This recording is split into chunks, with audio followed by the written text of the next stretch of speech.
This video is sponsored by Squarespace, and this onion is special. Says science, says the law. This is one of very few food products here in the United States that enjoys anything remotely like a European-style designation of origin. Like the EU and its member nations have a long legal tradition of saying, for example, any cheese sold as feta has to be made this certain way, and only in these regions of Greece. You can make it elsewhere, but you can't call it feta. We don't really do that in the States, and when we do, it's some very broad statewide trademark like Idaho potatoes.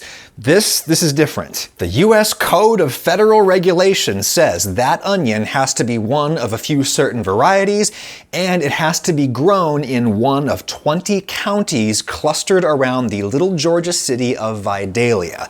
People who live there might say it more like Vidalia. For me, I think that sounds like I'm affecting a southern accent a little too hard. I'm going with Vidalia, which is a lot closer than Vidalia. Growing up in the north, I think people usually said it Vidalia, but the fact that the name was on their lips at all tells you something, right? Vidalia onions are famous for being very sweet. Sweet as in like sugar sweet, yeah, but also sweet as in not hot, not pungent, not acrid, not frying off the mucous membranes in your nose and your eyes, not stinking up the whole house and your breath.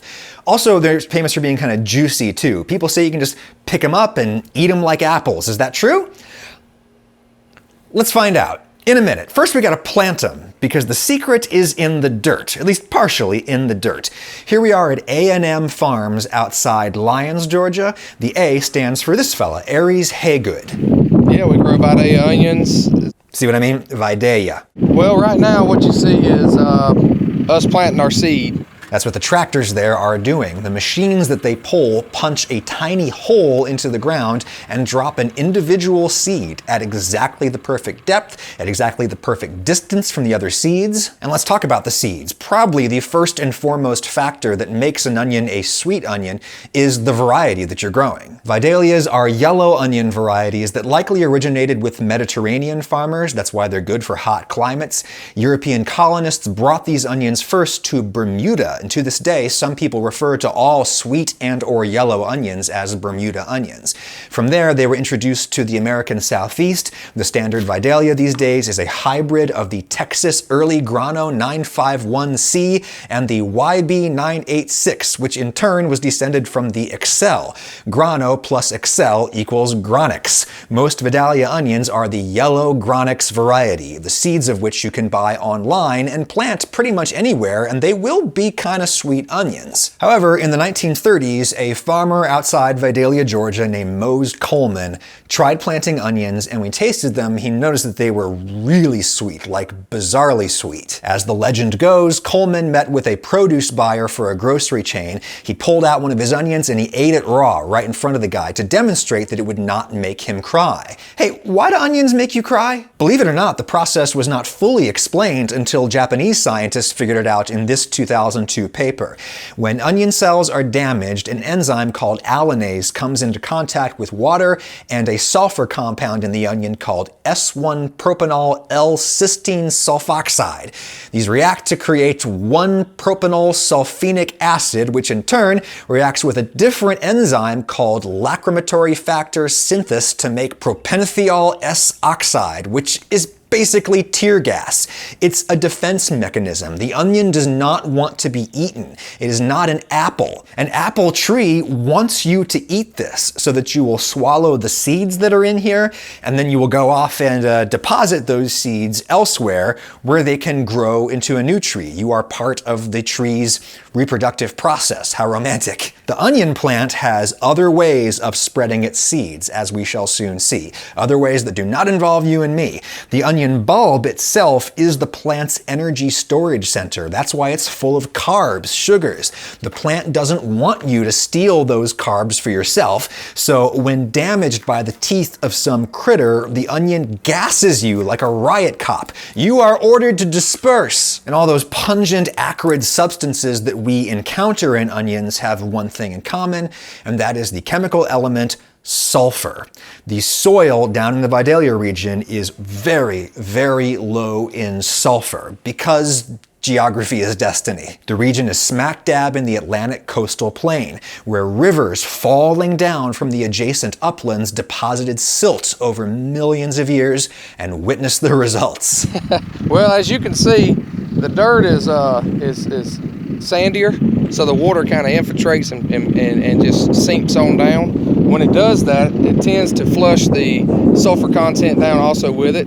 And this is called leaching. The rain falls down onto that soil, the water dissolves the sulfur and carries the sulfur down as it percolates through that sandy soil, down, down, down, deep below.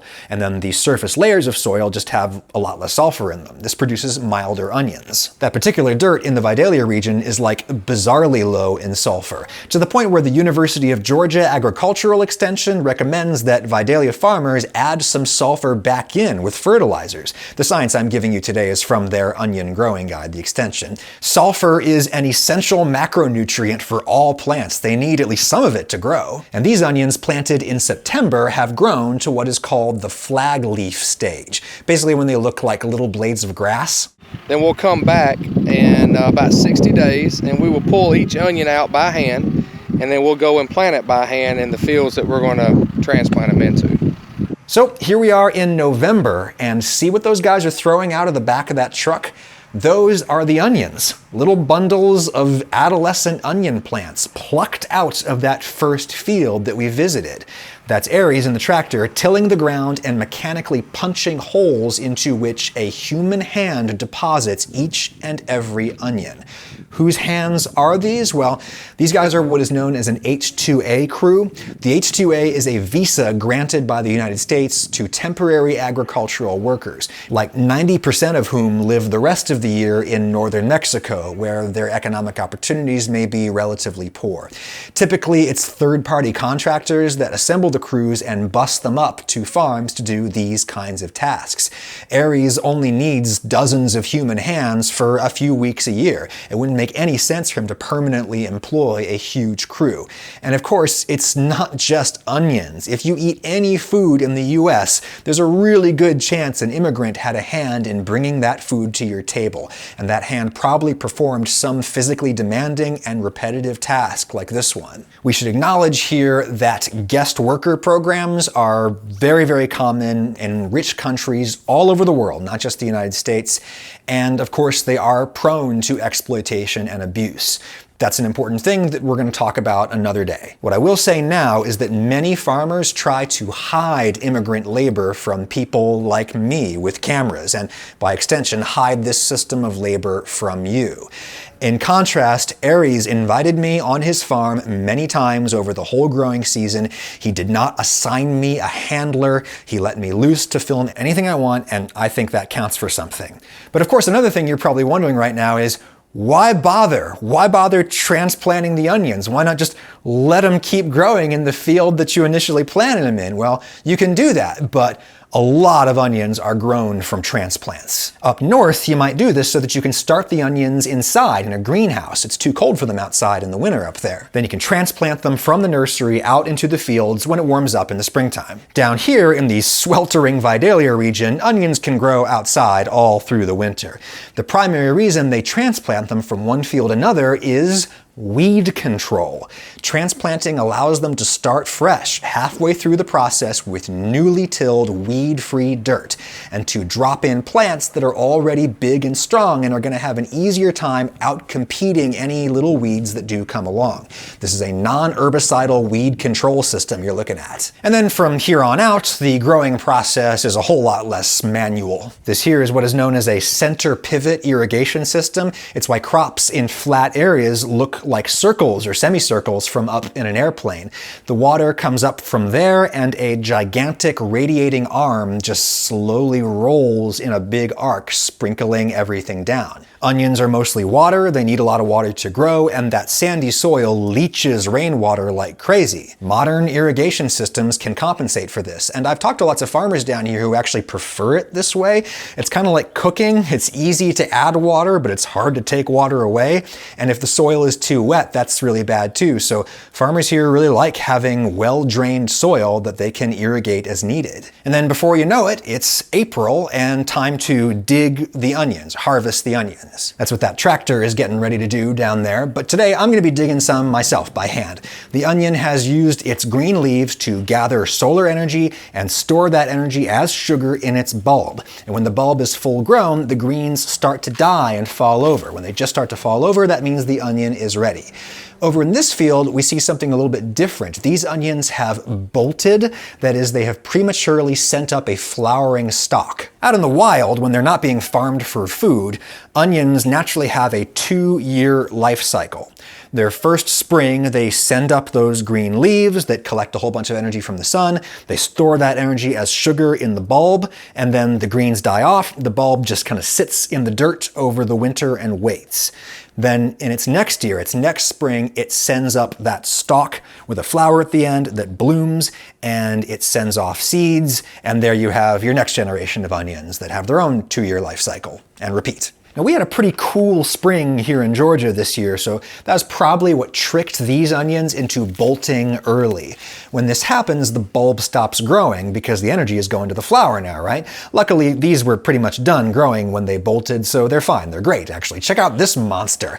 I wanted to see what the flower would look like when it bloomed, so I kept it alive in a bucket of water, and here we go. Check it out.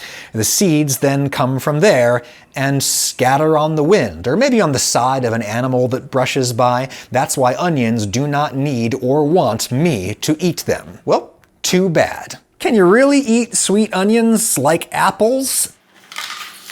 I mean, you can if you're into that. It still tastes like an onion. It still has some pungency. I would want it to have some pungency, though it is very sugary too, and it's super juicy. Sweet onion varieties tend to hold a lot more water, which makes them harder to store for a long time and transport long distances. As a result, sweet onions are still regarded as local ephemeral treats in their growing regions. Vidalias in Georgia, Texas sweets, Walla Wallas from Washington State, Maui sweets from Hawaii, all highly local seasonal delights. The advent of controlled atmosphere storage has helped in recent decades. You can hold onions for a pretty long time in a low oxygen, high carbon dioxide refrigerated environment.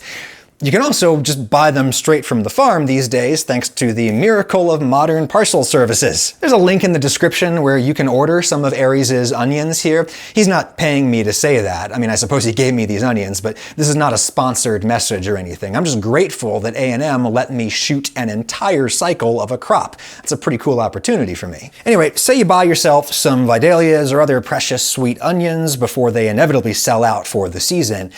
What do you do with them? Well, an obvious idea would be to caramelize them. They've got a ton of sugar, so they will go particularly sweet with long, slow cooking that both drives off the diluting moisture and diffuses what little sulfur compounds are in here.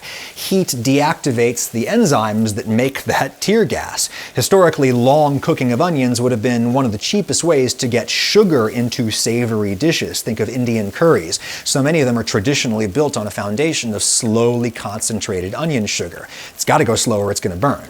Nowadays, with refined sugar being so plentiful and available, I'm not sure that I really see as much of an importance in cooking down your sugars from an onion. It's sucrose, whether it comes from an onion or it comes from, your sugar bowl. I think the main value of a sweet onion these days is in recipes that call for raw or nearly raw onions. They're amazing as toppings for burgers and other sandwiches or in a salad. I love a tomato and Vidalia onion salad in the early summer, really good thing to have.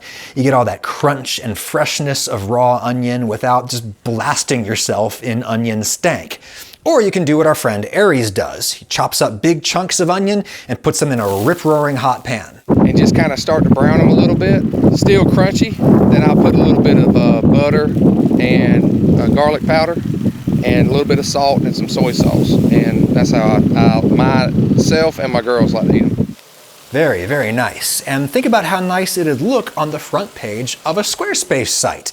If you want to sell one of your local food delights to people all over the world, Squarespace can help you do that. Just like they can help you make a website for a service business, something with an interactive appointment calendar or open table reservations, Squarespace can help you make that online portfolio of your creative work, or a resume website for that job you're trying to land, or an event website, because hallelujah, we can maybe start having like weddings and stuff again. You just pick one of these elegant site templates and you don't have to cook it endlessly to make it sweet.